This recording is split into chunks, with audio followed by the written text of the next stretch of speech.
So excited to have you with us once again. We have the lovely Miss Lauren with us tonight, and we are going to talk about some wellness. So welcome her, and thank you for coming on with me. I'm so excited to get to chat and learn a little bit more about your journey and stuff. So as we always start, I just want to know kind of where you were when you decided that, man, I need to take care of my wellness, and what got you started on this journey. Tell us a little bit about Well, let's see. It was about 4 years ago when I initially decided I needed to do something about my overall health. I was having back issues, I was having ankle issues, and I was only 26 years old, so that's not okay. And I went to a spine specialist, and he actually recommended, he said they did the whole CT scan, and he was like, you know what? I'm going to recommend that you get a fusion, a disc fusion. it. Oh, wow. Yeah, and so I guess I have some liquid that leaked out, and it's a whole mess. And so he said, yeah, that would be my first recommendation. He said, I'm gonna give you the option of doing some stem cell research, and it was a whole ordeal. He said the last option is you do physical therapy, you get your health right, you lose weight, and hopefully you miraculously recover. Yeah. So I spent a lot of time researching, and I think it's like the amount of people who actually come out of a disc fusion surgery that feel a difference was like 1 out of, I don't know, 5 or something crazy. 1 out of 10. It was a ridiculous statistic. Hmm. I was like, nope, that's not okay. I can't do that. So I decided I would do whatever I had to do to get healthy. At this time, I was also looking in the mirror. I just didn't like the way I looked. I was sad. And I was also noticing like my kids just, Mom, come play with us, come in the pool with us. And I didn't want to put on a swimsuit. I didn't want to do anything. And Yeah. so I finally just took charge, and little at a time, I decided to start my journey. Awesome, awesome. So, when you did that, was there a specific like event that happened that caused your back to be like that, or I mean, like, was it a traumatic injury, or just over time? They called it degenerative disc disease. It's Okay, really not even as scary as it sounds. okay, They just said it can happen to anybody, really. Just you could have, I could have impacted at some point in time, and then over time the fluid just leaks out, and that's what causes, like, there's cushion between your discs, and when you build that down or when you break it down, it just that's when you start having problems, I guess. So it's wow, not normal for someone my age to have those yeah, issues. yeah, absolutely. Especially like without an injury or something, like it could easily be like a sports injury or something. But wow. So, can you tell us like how much you've lost since you started this, like 4 years? Over 100 pounds. Wow, Yeah. that's so amazing. That is so amazing. I usually just say over 100 because I teeter back and forth. I was in maintenance for a while. Now I'm trying to start back up losing again so I can Mm, get even lower. yeah. But I was up to 111 pounds lost, and now I'm about 105. So Okay. it's Hey, still great. I mean, like seriously, that is two full bags of 50-pound dog food, plus, a 5-pound bucket of chicken or something. Oh my gosh, look, think about all of that. That's crazy. I remember when I took a picture whenever I'd lost 120. Of course, I've lost 150 now and working towards 160. But man, like just thinking about holding on the outside all of that weight that used to be in there, like it's so great to see that and experience that. So what were your steps early on? Like the doctor tells you you need to do this. This is what's going on physically inside of you. The prognosis didn't sound good. The methods that he was giving you to get better didn't sound good. So you kind of had to do this your own way. So what was your jump off point to get that going? Well, I actually had done dance for a lot of years growing up. I was just the heavier dancer. Okay. So I never felt comfy in the clothes, but I figured I would incorporate that. So I would do like YouTube dance workout videos. Wow. Okay. I Yeah, and it was fun. I feel like when you make it fun, it's not you're more likely to be successful, Yeah. you know. And then I had these 5 pound orange weights, which I still have them. Actually, I think they're 8 pounds. And I just started lifting those here and there.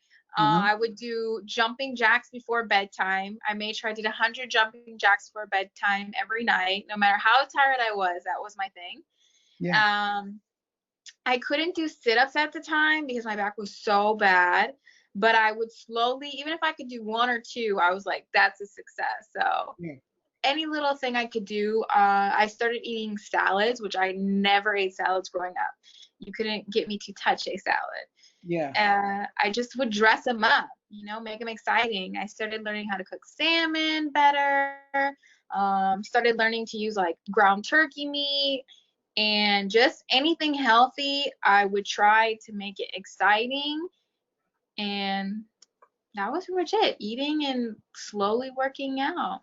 Yeah, yeah, I love that. I mean, it's the sustainable component that allows us to slowly reel back in what we gradually did to ourselves. Like, we don't get large and overweight overnight, and we're not going to lose it overnight. So giving ourselves some time to do that is worth it. I mean, obviously it's been 4 years, but I would guess that those 4 years have been a lot easier to live the second half of those 4 years for sure, like at a lighter weight and feeling healthier and feeling better about just the way you perceive yourself. Am I correct?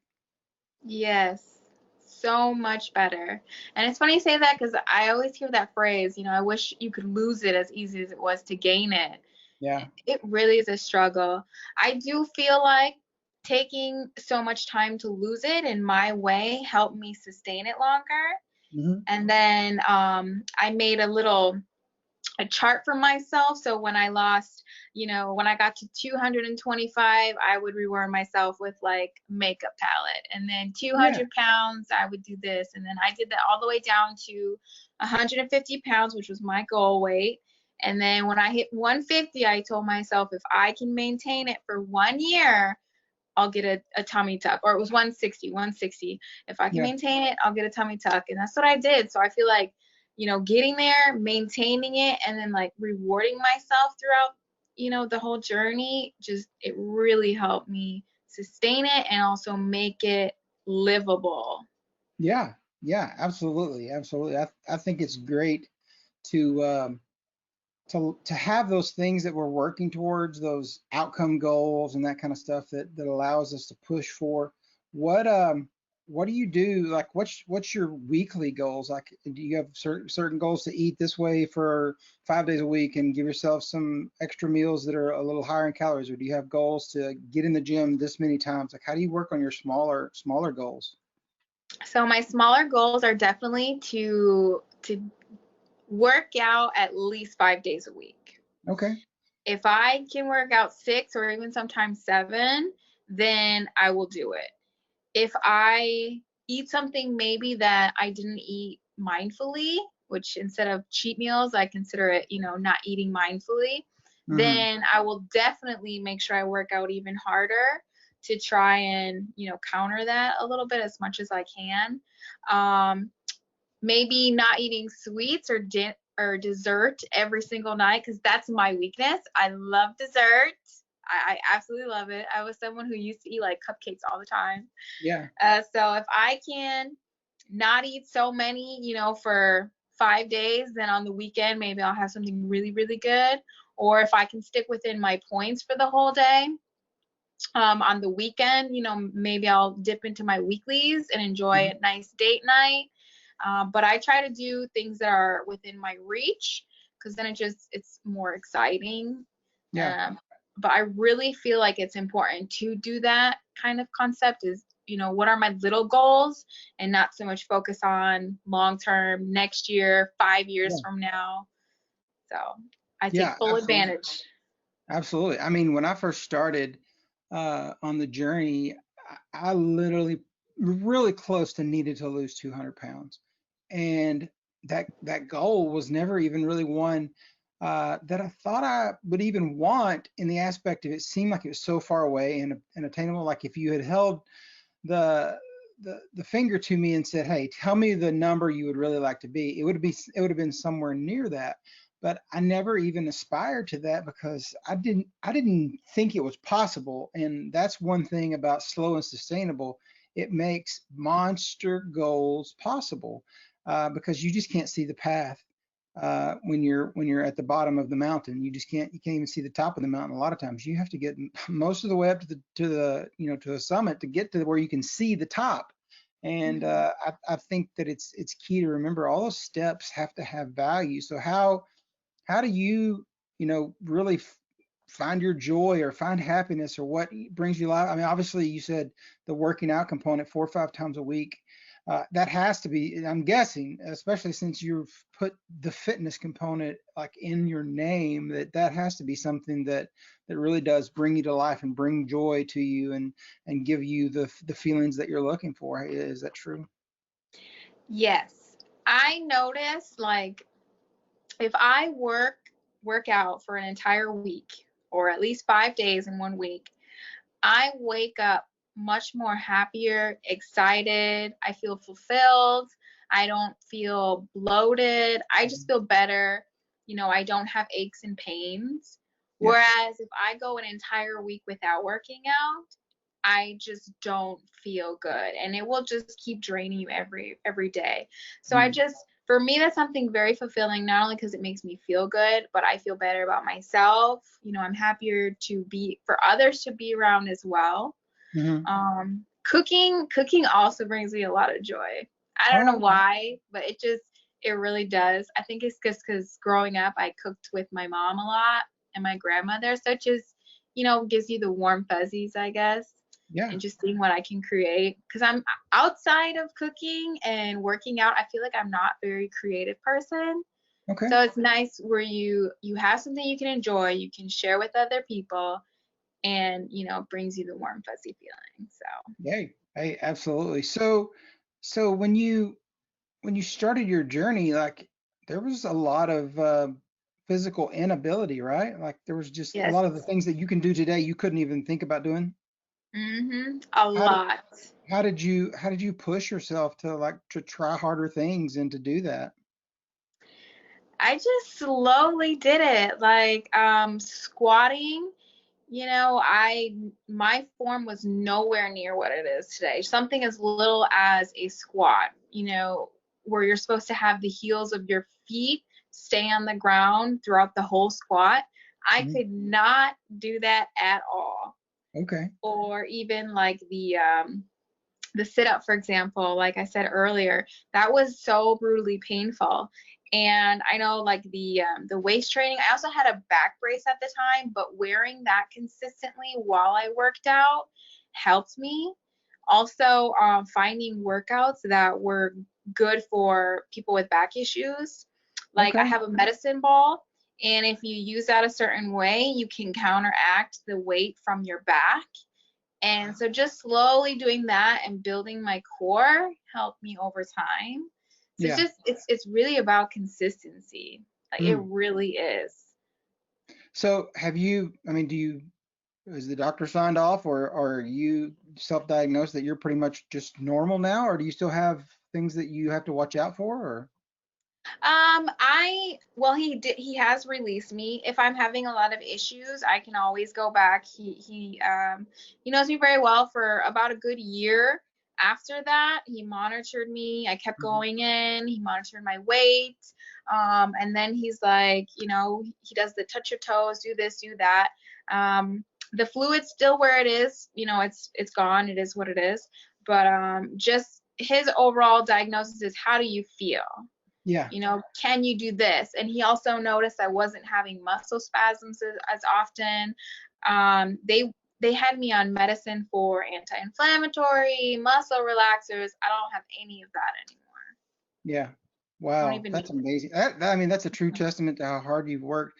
How, and the curious part of that for me is, if you look at your diet prior to starting this journey 4 years ago and your diet now, like what's the difference in the types of foods that you're putting in your body? Are you eating naturally a little cleaner? You sound like you really still enjoy cooking and you still enjoy eating the foods that you love, but are you doing a little healthier from that aspect as well? You mentioned salads earlier.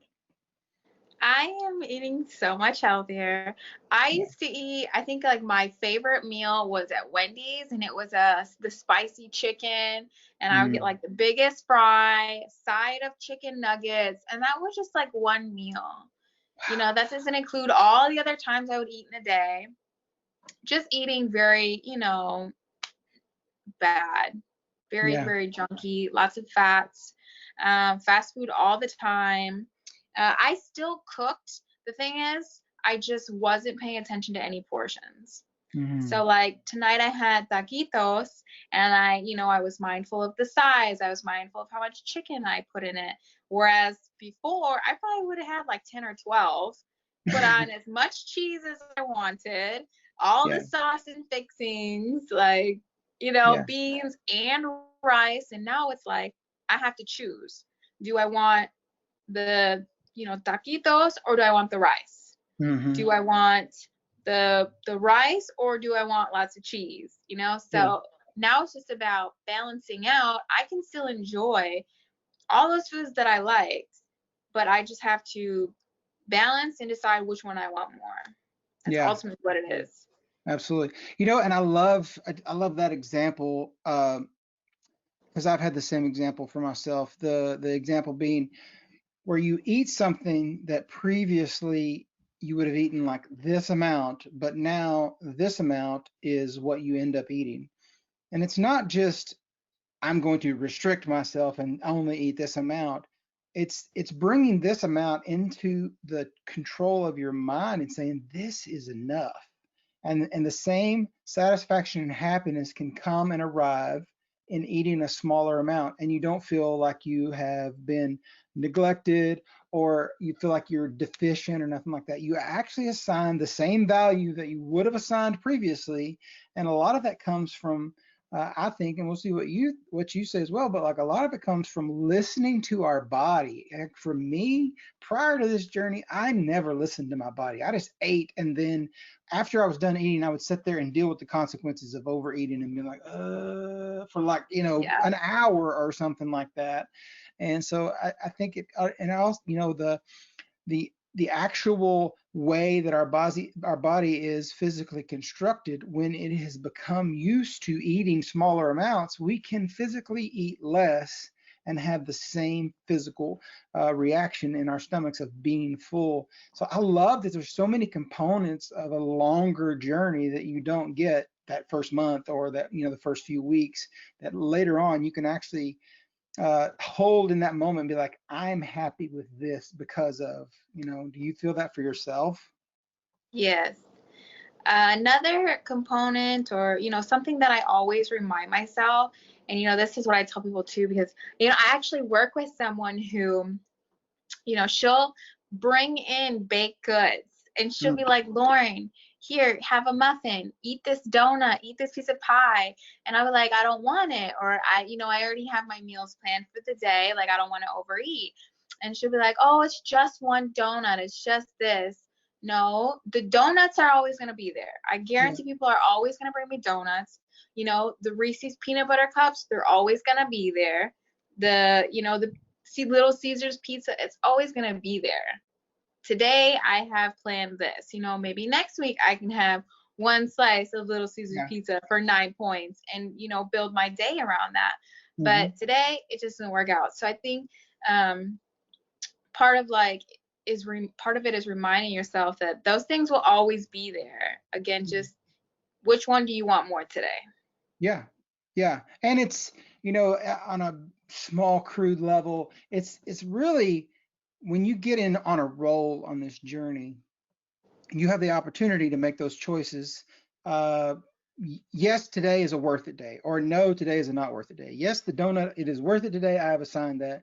And for some people, it is like the build up and the anticipation. Today I'm going to eat a donut. It's going to be amazing. You go eat it and it is amazing, or it's going to be amazing and then it's not amazing and you're like, well, that wasn't worth it. Whatever. But either way, you experience that, you assign the value, and it could influence how you respond the next time you have that same choice. And I always feel like that as we go through these choices and we assign the value more and more, then the next time that comes, we don't walk away with the regret of not eating it or the shame of overeating it. We can walk narrowly through the middle of that. And then as we do that, we can live with the result of our behavior. I feel like a lot of times we don't even know what our response is going to be when someone sets a dozen donuts down in front of us when we're on the mindless non-journey kind of time period of our life. Like I would eat one and then eat two, and then like I'm going to get up and go walk away, and while I'm walking away I'm going to grab the third one, and as we're walking, then later on an hour later I'll walk by the same place and there's still just one sitting there. Well, I'm going to wrap it up and we're done, the box is gone. So I Yeah. ended up eating four, and like I would never ever eat four, but that's just the way it is. But that is all, like it's like taking this part of our body and saying that doesn't have an opinion. I'm not going to consult a mindfulness. And so how do you feel like your mindfulness component has really helped you on this journey, like bringing thought and contemplation and chasing that the way I feel kind of stuff has had an effect on you?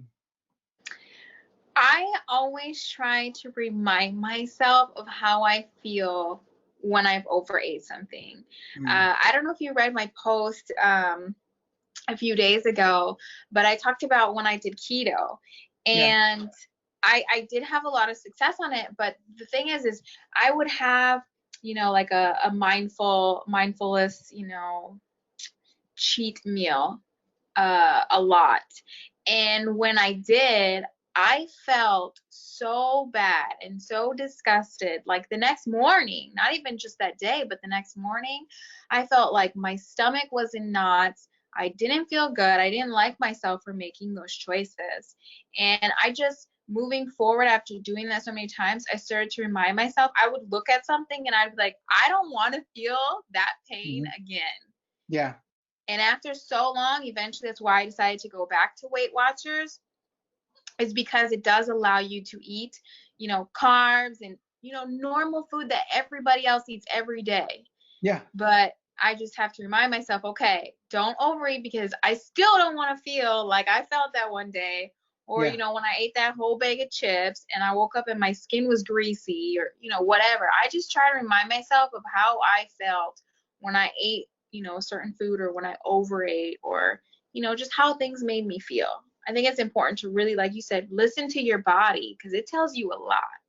Absolutely, absolutely. I don't I don't remember hardly any of the days prior to being on this journey of what it intimately felt like to be inside this body, except for all of those days when I knew it just wasn't right, or I sacrificed my desires to do the things that I really would say that I wanted to do because it was too much for the energy to tell your brain, to tell your body to move. It was too much for the energy to tell your brain, to tell your body to stop eating until you get the signal that, well, the plate is clean, or seconds have been eaten, or whatever, like those things that we get stuck in, when we're looking at a prior to the journey kind of mindset, then you're looking at like ruts, not healthy habits. You're looking at things that are so familiar to you that you can go back into that path just almost by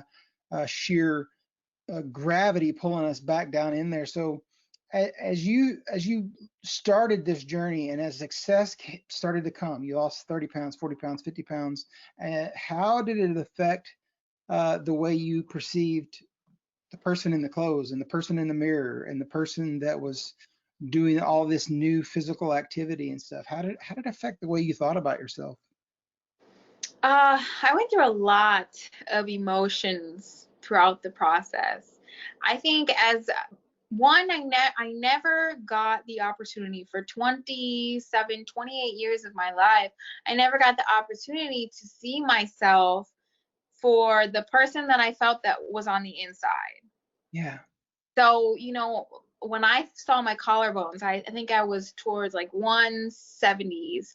I finally started to see these bones popping out, and I was like, oh my gosh, I have collarbones. yeah, I always was told I was big boned, so I didn't think that these things were under me.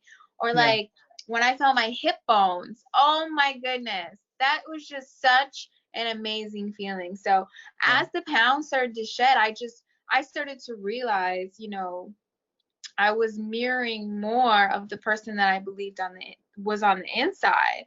Yeah. And I was able to radiate more of who I felt I really was versus I was kind of like an introvert. Even though I have like this funky, fun energy, I'm overall a very positive person. I think I kind of always was a hermit to myself Mhm. growing up Yeah. because I was afraid of, what people would say, or, oh, she's just a funny, fat girl, or, whatever. So Mm. as those pounds started to come off, I just was feeling so like much better about myself.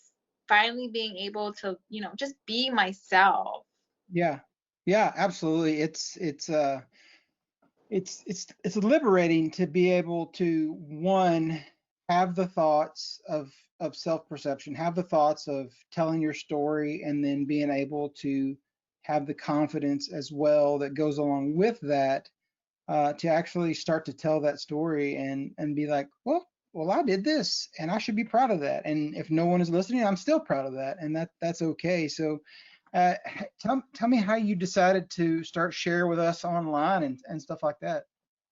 Oh my goodness. So I didn't share for so long because I'm kind of a little weird about social media. I've never really been good with it. I had it because I moved away from home, so I wanted to share things with my family. But I just felt like I wasn't good for like Instagram.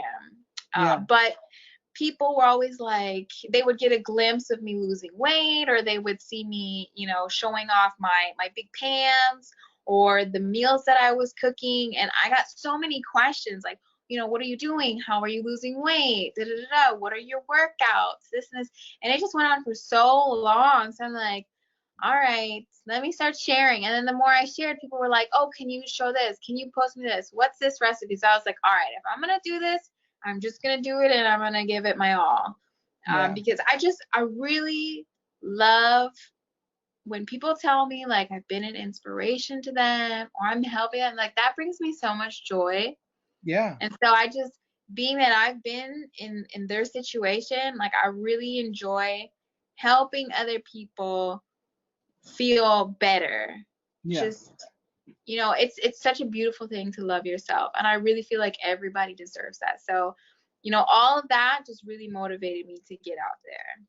Yeah, I should have absolutely. done it a long time ago, but I'm here now, and I'll do what I can now. So, Yeah, absolutely. For such a time as this, you're ready to do it. And I'm inspired by you. Obviously, I have followed you for a while now, and we've interacted a bunch of different times, and I'm just, it's always amazing to see someone who is willing to do the work and continue to do the work, but also not just, I would say I'm a pretty good judge at seeing people that are doing it for the vain reasons and for, because they want to be seen and chase after followers and stuff. And your genuineness and the way you share your story and tell your story through both the text and pictures as well.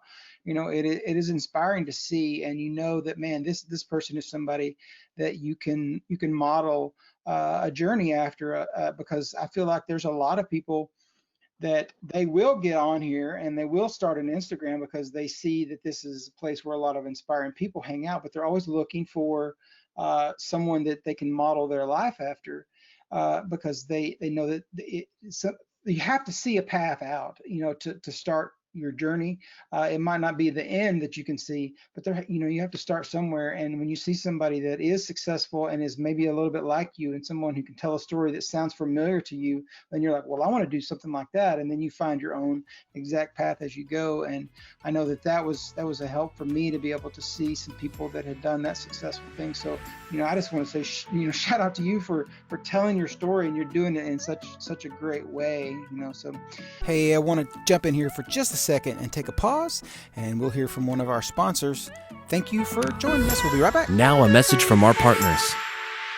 Hey family, let me tell you about my favorite protein bars. Yeah, you know them. Healthy eating all the time bars. Heat-go.com. Check them out. They are gluten-free, all natural, no additives, no preservatives, naturally sweetened with honey made right here in the United States. The goal for them is to provide a fulfilling, conscious-free bar that are fun fuel for your body that allows you to feel nourished throughout your whole day. Find them online at heat-go.com and on Instagram at healthyeat_onthego.com. If you need a 12% discount, use the code FEELGOOD. Now, back to our host, Phil. One question I have is like when you prepare your food, like you work, you have a full-time job, and you have family to take care of and that kind of stuff. What is your food approach like for a day? Are you a person that goes by an exact number in a day, or are you like trying to just kind of figure out by the week? What is your approach to how you've wrangled in food and made food work for you? Like obviously you could eat Oreos if you wanted to, but you could also eat a lot of salads. So kind of tell us how you do specific your food plan. So sometimes I am Martha Stewart, and sometimes I am, I don't know, chaos. So a lot of it depends on my weekend. Okay. If my weekend is jam-packed and I don't meal prep on Sunday, every day is going to be a surprise mystery box. But I have done this for so long that if I don't meal prep, then I know I can hit up Chick-fil-A for a cool wrap and some grilled nuggets and some fruit. Yeah. And, or I can go to Wendy's and get, chili and, XYZ. So I think just knowing my surroundings helps me a lot. But really, if I can meal prep, it just saves everything. And I kind of decide on Sunday or throughout the week, next week I want this, and then I want this. And then I'll put it in like my Apple notepad. I'll put it in there. This is what I want Monday, Tuesday, Wednesday, Thursday, Friday. And then Thursday nights, we usually have restaurant night. So I'll research the menu in advance and I stick to what I say I'm going to get. I try not to even look at the menu because once you start to see temptation, some people just aren't strong. And I can admit sometimes I can be not so strong when I see the sweet potato fries and I see the garlic herb butter broccoli and so just doing as much in advance as possible. And then having one night where everybody's at their own mercy. I call it at your own mercy night. Either they're going to have leftovers or we're going to order out for them and I'm going to do a salad or whatever. But really, it's a lot of thinking on my feet, a lot. Like for example, Sunday I did not meal prep. We just had a really busy weekend. But I knew last week, Tuesday, what I wanted to make for today. I made sure I had lots of blackened chicken tenders on hand because that's easy. So easy. And what else? Just like easy stuff, cheese sticks, fruits. But really, it really depends. It really depends. Absolutely. So, do you work like where? I mean, I know where you work, but I mean, like, do you like cook and take food to work, or do you eat like at restaurants and that kind of stuff, or? I try to bring meals every single day. Okay. I try really, really hard. Mm-hmm. Yeah, absolutely. So, what is your like? Maybe if there's a food that you're kind of known for cooking that is journey friendly. What I have really taken a liking to is the Pizelli cookies. Ooh, like from Aldi? The ones from Aldi or the Rico brand at Costco. They have a really huge pack and it's like $3 and you get like triple the amount. It's crazy. But I really have taken a liking to those. But outside of that, you can see me eating a non-fat Greek yogurt sundae like it's nobody's business. Banana, non-fat Greek yogurt, the sugar-free hot fudge, cherry on top. If I don't have a lot of points or if I only have 1 point left, that's my go-to dessert because I do not like to give up dessert. No. Okay. So, all right. So, if there is a food? What's the food that you blow your budget on? That I blow my budget on. Oh, that's a tough one. Because I feel like I'm so, not necessarily frugal, but I do try to be mindful because I'm always prepping and I buy so much food. Do you eat all your points? I would say most of the time I eat all my points except for the weeklies. I try really hard not to touch my weeklies. Okay. And the reason why, I'll tell you why. I don't recommend this to anybody, but I don't track my vitamins or my pre-workout. Okay. So, because they're gummy and I've looked it up before and they're 1 to 2 points, and so is my pre-workout. So I just figure if I don't touch my weeklies, then, I try not to focus on the things that are nourishing my body and helping me with my workout. And I don't notice it on the scale. So I feel like just those two components, it just works for me. Yeah. I try not to eat my weeklies, but there's a reason. That's cool. Yeah, I don't track my peppermints, but I eat like 2 or 3 a day or something like that, and it's probably 2 or 3 points, but whatever. Like it just makes my taste buds be occupied with something that is going to keep me from thinking about going and getting something else. But I'm not a real big sweet person. So I don't have to mess with sweets. But man, carbs and bread. First loaf of bread, I'll eat the whole thing. So You know what my lifesaver has been on this is that Busy Dough. Wow. That is the most amazing thing ever. How many different things have you made it into? I just did the calzones. Is it calzone or calzone? I've heard both. I think it's calzone. Calzone. I did the gyros, pizza. I just tried the garlic nuts. Oh my goodness. Oh my goodness. I want to try making some pretzels out of them. There you go. Out of it. If you look on my post, like less than a week or a week and a half ago, I did meatball subs. Phenomenal. Meatball subs on Bizdough. And the meatball subs is a recipe by Ed. So it's all on my post. You can get the recipes and stuff like that. But golly, it was so good. Like when you cut that bread open and put that marinara and the meatballs on there, and they're like one point for each meatball, and I had like 3 or 4 on there. So I think it was like a 10-point meal. But man, I will plan a 10-point meal all day long just so I can have something that was so good. It was phenomenal. So if it's worth it, enjoy the high point meal. Yeah. If it's worth it. Absolutely. So what now? I mean, obviously, when you first started, you wanted to feel better. Now you do feel better. You wanted to be thinner. You are thinner. You wanted to create healthy habits, and you have those with food and activity, and you've changed the way you feel about yourself a little bit. What is the next thing for you? Like what's driving you out the next 5 years when you don't need to lose that much weight, or and maybe maintaining what you've already had may be a little bit of a struggle? Like what do you think are going to be some of the landmarks for you as you move forward on this sustainable part? Well, I did talk about being 150 and maintaining that. I did decide that I want to try to go even further to 135.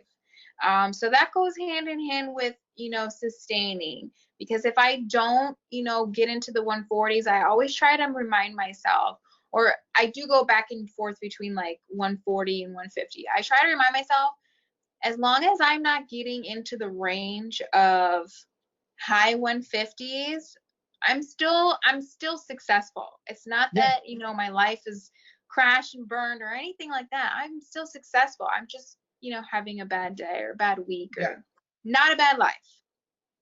But near future, I want to hit 135 for my wedding. Just so I know I did it. It's always been in my mind. So I just want to be able to say I've done it. And then if I don't like it, I can gain some weight back. Healthy weight. But after that, near future, I want to have more children. So I want to be able to be healthy through a pregnancy, after a pregnancy. I don't want to feel like I felt the last pregnancies. Oh Yeah. my goodness. Just, I guess, being healthy. I don't want to feel pain again. I know that I'm going to be getting into, my 30s. I don't know. Do you have more aches and pains? Yeah. So I I just told want to you to do stay in your 40s. healthy. Uh, I just want to stay healthy. yeah. Yeah, absolutely. You need to check in with my Instagram sister Becca. She just had her fourth kid, and while doing this journey, so wow. That's so awesome. I think I Yeah, follow her. yeah. Finding my healthy half. Yes. Yeah. So yeah, she's amazing. I can't even like 190 something pounds that she lost. Like, for the longest period of time, I was like, that's just, I mean, like now that it's close enough to I can see it in myself. I'm like, man, that is quite the accomplishment to do. But the truth is, it's that feeling and that amount of accomplishment. We should attach that at 5 pounds and 10 pounds and 15 and 20 because we're changing so much about our relationship with food and activity. And it's so crucial for us to do that. So I always love these conversations because your way of doing it might spark a fire in me to understand that, man, for the next 5 or 10 pounds, I can do this kind of like what she talked about and apply this to me, or say, yeah, this part of the journey, I want to focus on this, and it's for this reason. And I think it really just brings us back to a level of engagement, like you know, what's your reason for wanting to be the healthiest version of ourselves? So do you have kind of we kind of end with this, and I'll give you the opportunity to ask me a couple of questions if you want to, but like what now, having accomplished so much, what is that reason? Like, if you had to say, this is why I'm doing this, and it can be just because I want to do it for me, that's fine. I would say it's definitely for me. It's Yeah. definitely for me. Growing up, I did a lot for everybody else. I did what everybody else wanted me to do. Everyone always said, "Oh, but you're beautiful on the inside," and I no, I want to be beautiful on the inside and the outside.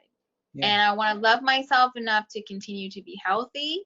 And even if there's days where I'm selfish because, I make sure that I do this for myself, or I will go work out by myself for an extra hour. I really think it's important to be selfish sometimes. And I'm doing this for me. I deserve it. That's That's why. awesome. That's awesome. Well, I'm so inspired by you and proud to get to call you friend. And thank you for spending some time talking with me. So, do you have any questions you would like to ask from me? Yes. What Okay. inspired you? What was your reason? Because you are an inspiration also. Well, okay. So, I've always been a people person, a people pleaser. And I went through a long period of time in the 2000 to 2010 decade where I just kind of put myself on pause, and I didn't do anything for me. I did some traveling because of work and that kind of stuff. I really start to think and speak negatively about myself and the way I felt and clothes and appearance. That's when throughout like 2007, I got up to 460 pounds, and just really was. I mean, like at that point in time, I kind of say I was closer to being the guy who could not get off the couch than I was to being a guy who would get up and go walk a mile. Like, and I mean, like, have to have the ER come. I mean, the ambulance come and help me up off the couch. So walking through that season, it really, as I've gone back and thought about it, man, I really was just letting all of my care about myself go. And I still was a people pleaser, and I still loved people, and I wanted to hang out with people, but I was neglecting me so much. It became so easy to neglect me and not take care of me. And then things started to change. Relationships changed. I got married, and it just life was a little bit easier doing it with somebody. And then I finally realized, man, I need to do this for more than just my personal health. I need to do it because I wanted to do it. I needed to do it because I knew I could do it, or at least prove to myself that I could do it. So I started that, and it really had kind of started to go the other way again a little bit more, to where I got to the point to where I wasn't feeling good, and I just wanted to feel good. But then the success started to come. I lost a little bit of weight, and then it was like started to snowball, and it really had opened up my eyes that, man, me doing this for me inspires other people. Let's talk about that a little more and a little more and a little more. And it just really has opened up the door for me to use the personality that I have and the gifts that I have, the ability to speak that I have, to speak into other people's life. And like you said earlier, like when you do that and you see that some word or thing or action or post or whatever inspires other people, there's so much joy that comes from that. And sometimes it feels like it's even more than the actual accomplishment of what I did to do that. And so those feelings are just worth it all. And whether or not it's adversity that I'll meet in the future or the past or whatever, it's still worth it to tell the story. And that mantra is something now that has really become something that I want to propel forward in other people. Is like the way to freedom in your life is reconnecting with your purpose, the purpose that you were brought to this earth for, reconnecting to that and telling your story. And then freedom from whatever it is that holds you back will go away in an absolute way and without any other qualifiers. If you connect to your purpose and tell your story, you will get freedom from whatever. And that's just the way that I believe. So if I can tell that story over and over, I believe it'll help people and my life will have lasting purpose. So that's kind of the long speech on that, but that it rings true for me every time when I get asked that question. I love it. Do you know who Simon Sinek is? I do know who Simon Sinek is. I watch him all the time. You just brought me back to him because he talks about the purpose, you're finding your purpose and aspiring, to be, to inspire, aspire to inspire. Yeah. So it just brought me back to him. So, okay, one more question and then I'll be done. Okay. Did you ever go into a store and like pick up like a 5-pound, bag of flour or 1 pound of butter? Did you ever do that? Yeah. I had someone say, because I said, oh, I only lost 1 pound, and it was a whole month, and it was like during my hard plateau period of time. And they said, go to the store and pick up 1 pound of butter, and then tell me how you feel. And I did it, and I felt so great. That's awesome. You know what's funny? And this is hilarious, and it's funny to me that you don't know, and it's funny to me how kind of like a post and a series of posts can kind of take their own life. And then from there, you kind of like lose control of that and it becomes its own thing. So I want you to write this down if you got a pen or remember it. Look up the hashtag WWSMYLE. So that is WW, show me your losses, everyone. So it looks like smile, SMILE, but it's SMYLE. So that post, the first post ever posted on Instagram in the history of the Instagram, was by me. And I started that hashtag. And I did it whenever I lost 40 pounds. I did a picture of me holding 40 pounds. So if you'll go back in time on that hashtag, you'll see me holding 40, me holding 80, me holding 120. And I inspire people to actually post their own. So there are hundreds of people holding dog food and hams and I don't know what else, like all kinds of stuff that dogs, people, and I've done contests with that hashtag. And yeah, I don't talk about it hardly anymore because it's been a couple of years now since I started that. So I still see people post on that every once in a while, and I'm like, hey, that's awesome. And and we can end after this. My colloquial phrase that I've always attached to that, and I may have said it to you a while ago when you were talking about the 100 pounds, but I always say when I talk to someone about that post, that type of post, I always say that was on the inside. And it is amazing to think about holding 100 pounds or 111 pounds or whatever your top weight was. When you hold that weight on the outside, and that is no longer a burden that you have to carry in this world. And it can be the realization that I physically can't carry the burden that I used to have to carry. That is living a life of true freedom and liberation. That was like so beautiful. I loved that, Phil. That was so awesome. Well, go check out that hashtag, and anybody that's watching this or listening to this podcast later on, check out that hashtag because it's a lot of fun. And I know that every once in a while, like if I ever lose 160 or if I hit 200, I'll post another one because I want to be able to hold that burden and feel what that's like, and to know that I've been set free from that. So it's true. So thank you for coming on. You're awesome, Lauren, and I appreciate your time and inspired by you. So keep it up, and I hope everybody is encouraged by your journey as well. So hopefully they will follow you on the gram. You have a lovely name. Thank you, and thank you for the time. Keep it up. You're welcome. Thank you for listening to the Feel Good Podcast, your guide to feel good. This podcast is not sponsored or affiliated with any brand. All statements and opinions on this show are those of Phil alone. If you enjoy this podcast, please share the word as we all continue on our individual journeys to feeling good.